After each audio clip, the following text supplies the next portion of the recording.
이성을 잃는 거죠. 이성은 없어지고 인간의 단순한 욕망, 뭐 식욕, 뭐 이런 것만 남아갖고 이제 하는 건데. 이다메카 김영규 원장입니다.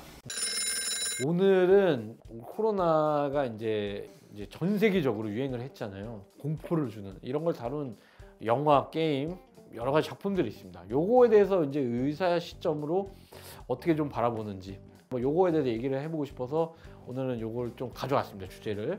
아포칼립스 영화 하면 뭐 어떤 거 생각나세요? 28일로. 28일로. 예, 그렇죠. 이제 가장 유명했던 것 중에 하나가 워킹 데드죠. 워킹. 이제 그런 거 있잖아요. 아포칼립스가 상징하는 거. 28일로도 그렇고 이제 눈을 떴는데 아무도 없어요. 이게 아무도 없고 세상이 망해 있는 거예요.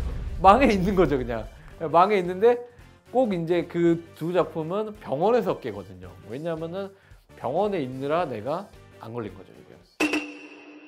자, 좀비에 대해서 어떻게 생각하세요? 실제할 수 없다는 걸 알고 있으니까. 이성을 잃는 거죠. 이성은 없어지고 인간의 단순한 욕망, 뭐 식욕, 뭐 이런 것만 남아갖고 이제 하는 건데, 이 좀비라는 거를 처음 만든 사람이 조지 로메오 감독이거든요. 그 조지 로메오 감독도 좀비물을 왜 만들었냐? 그 인간 사회를 풍자하기 위해서 했다고 하게 하더라고요. 결국 워킹 데드도 제일 무서운 적은 인간이거든요. 그렇죠. 왜 그렇게 되냐? 결국은 이제 우리 사회가 갖고 있는 재화와 자원의 희소성에서 오는 공포, 이제 아포칼립스류가 다루는 이제 것들의 주제라고 보거든요.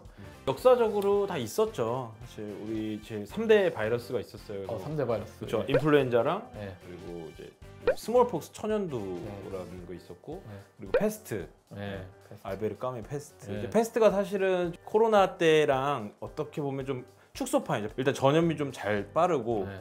그리고 격리해가지고 그 네. 시절에. 지금 현대 우리 이제 최첨단 이런 의학이 발달하고 이런 인터넷이 잘 되고 이럴 때랑 네. 그때랑도 좀 다른 거죠. 500년 전 뭐 이럴 때랑 좀 다른데, 그래서 뭐 무섭거나 이런 느낌은 사실 그때 공포랑은 좀 다르겠죠. 지금은 요번에 코로나도 근데 공포스럽긴 했지만 어쨌든 그 양상은 조금은 다르다. 죽어서 바이러스가 죽느냐, 그렇지. 약해져서 네. 인간이 살아남고 걔네들은 그냥 잠잠하게 있느냐, 이 두 갈래로 이제 갈라지는데, 그러니까 에볼라 바이러스는 전자죠. 그렇죠. 전자죠. 너무 다 죽었기 강력해서 때문에, 네, 너무 강력하기 때문에 전염이 안 돼요. 네, 그러니까 인간이 어떤 균을 잘못 사용하는 거 아닌 이외에는 네.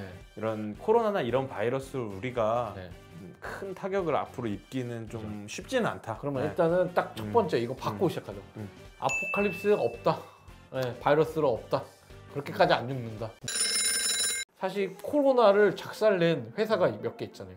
화이자. 천문학적인 돈을 때려 넣어가지고 백신을 만들어 버리는 거죠. 그 다음에 치료제를 순식간에 만들어 버리는 거예요. 그럼 아포칼립스가 끝나버리는 거죠. 뭐 아프리카나 이런 데서 있는 그런 병들은 사실 선진국에서 잘 안 만들잖아요. 안 만들죠. 네, 그래서 거기는 사실 좀 축소판이죠. 어떻게 보면 무섭죠. 그렇죠. 네. 사실 뭐 이런 것 중에 하나가 이제 유방암이나 대장암 같은 경우는 미국에 많은 암이에요. 그래서 굉장히 약도 많아지고 거의 정복이 되지 않았나 할 정도로 계속 바뀌잖아요. 네, 계속 5년 약이 지나면 나와. 이게 무슨 약이지? 이러면 그렇죠. 그러니까 계속 약도 나오고 투자가 어마어마하게 들어가서 막 전이가 돼도 완치가 되고 거의 이 정도의 이제 패러다임을 바꿀 만한 획기적인 약들이 나오는데, 그에 반해서 이 위암이 미국에 잘 없어요. 이 아시아인들한테 많거든요. 아직도 위암은 수술이 굉장히 중요하고요. 어떻게 보면 고식적인 그렇죠. 아주 약이 치료를 잘 하고 발달이 있죠. 안 돼 있어요. 그래서 이 자본주의, 이 돈의 논리로 이 의료도 많이 돌아간다. 듣다 보니까 그러면 좀비가 네. 만약에 분노 바이러스 네. 해가지고 좀비가 창궐을 하는데, 네. 이게 어디에서 처음 시작되느냐가 굉장히 전 세계적인 어떤 판도에 큰 영향을 미칠 것 같습니다. 그렇죠. 미국의 뉴욕에서 한복판에서 네. 좀비 1호가 나오느냐, 그렇죠. 아니면 저기 아프리카 수단에 있던 근데 거기서 나오느냐.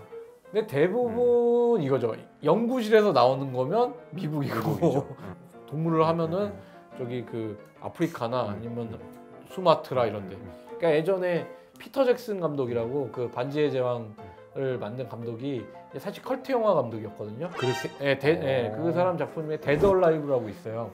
데드 얼라이브의 좀비 영화인데 엄청 그로테스크한데 웃겨요. 근데 거기서 동물원에 수마트라 원숭이가 왔는데 거기 갔다가 거기서 물려서 이제 좀비가 되는 그런 클리셰거든요. 좀비 영화는 물리면 끝난다. 근데 약간 이런 거 있어요.